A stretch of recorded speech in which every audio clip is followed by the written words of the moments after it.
Police are investigating a case of vigilantism following the death of an alleged gang member in Kliptown, Soweto. The victim, believed to be 19 years old, was allegedly set alight by angry residents yesterday. They accuse him of being part of a group involved in robberies and murder. Police say they have recorded 3 murder cases allegedly linked to the group. Residents claim the alleged gang member was in police custody but was released. The young man was necklaced with a burning tire. 2 others escaped and were reportedly hospitalized.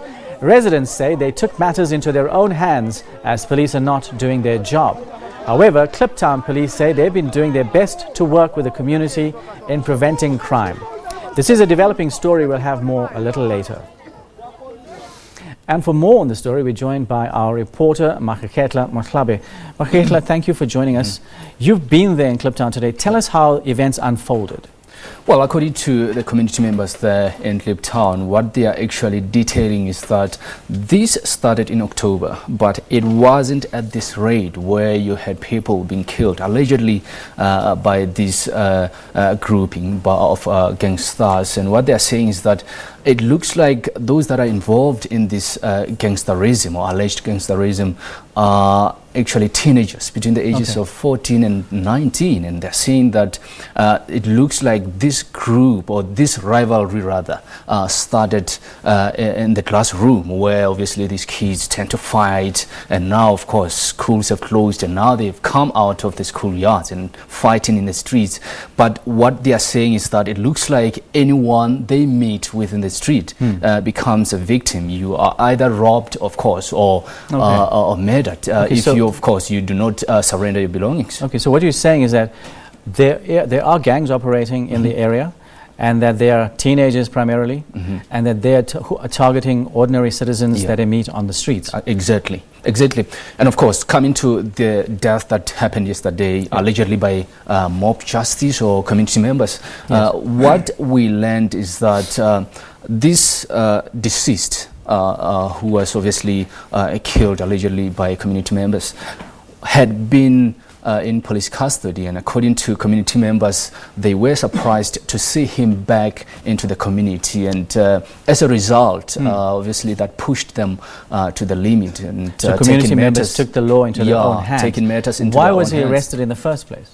Well, he was actually rescued. According to the community members, he was rescued from them by police. Okay. And of course, police saying that he was then taken by an ambulance to hospital, but obviously if the case is not opened, obviously police would actually assume that there's no case here, and they would actually release him. But unfortunately he was back into the streets, and obviously the community members spotted him, and they chased him and necklaced him with a burning tire. Okay, and there were 2 other victims apparently with him?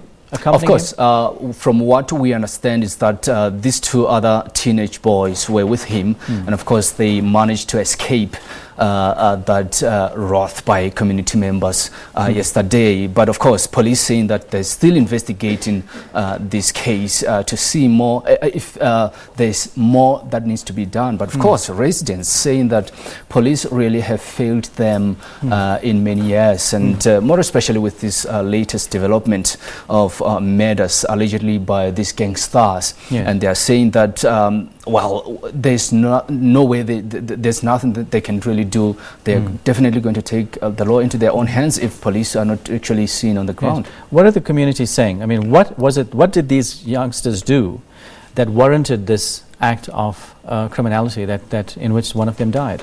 Well, according to community members, they are saying that they always fall prey to these gangsters. Whenever they meet with them, be it at night, they then demand their belongings, and if you do not surrender what you have, be it cell phone or whatever you have, money, and then you are likely to be killed by these gangsters. And what they are saying is that the other issue is taverns operating overnight, and of course you know that you are only allowed in those areas when you are over the age of 18, but surprisingly these taverns allow teenagers to come in and have drinks there, and of course after having 1 or 2 drinks, then they tend to actually life of crime. So the picture that you're painting of Kliptown currently is that there is violence that is perpetrated by groups of gangs, and that these gangsters are generally teenagers, and that they are actually allowed to enter taverns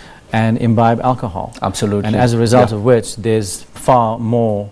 There's a domino effect of other criminal activities that take place. Yeah, and that's what's what your take saying on the community? Is the community of Kliptown able to handle these issues and these events that are taking place?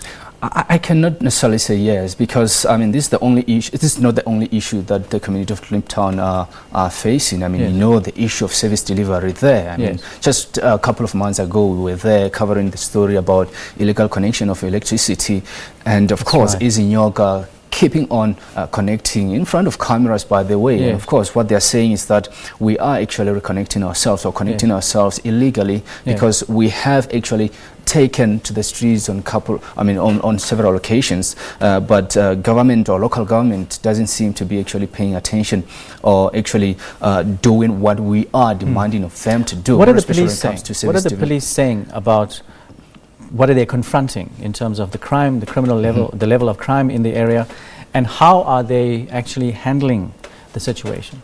Well, it's quite interesting because more especially residents, they are blaming police of not being responsive. They are not coming into, more especially where there's a lot of shacks, and what we hear from them, these residents, they're saying that they believe that police might be fearful for their lives as well. But I mean, who else is there that's going to actually protect these residents if police themselves are scared of actually going into those dark areas of Kliptown? And it's actually quite sad that Kliptown, being at the heart of resistance politics in the country, with the 1955 Freedom Charter being drafted and put together in that particular area, and that this area has now succumbed to so much of decay.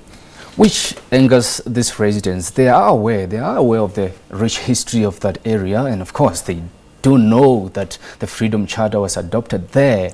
But then the questions that arise from that area is then why are we not actually benefiting from the fruits of that Freedom Charter? Why are we still in this situation where we are still living again in shacks, where there are social ills, there's crime. Now we've got 3 people that were killed in the hands of these alleged gangsters recently, in 2 weeks in fact, to be exact, and actually calling on government to actually be boots on the grounds, more especially police minister. They actually saying that they want him to be there to come through to address them and to make sure that these criminal activities are stamped out. Well, we shall certainly keep an eye on the story and come back to you when we can. Thank you very much for bringing us your insight and bringing us your information.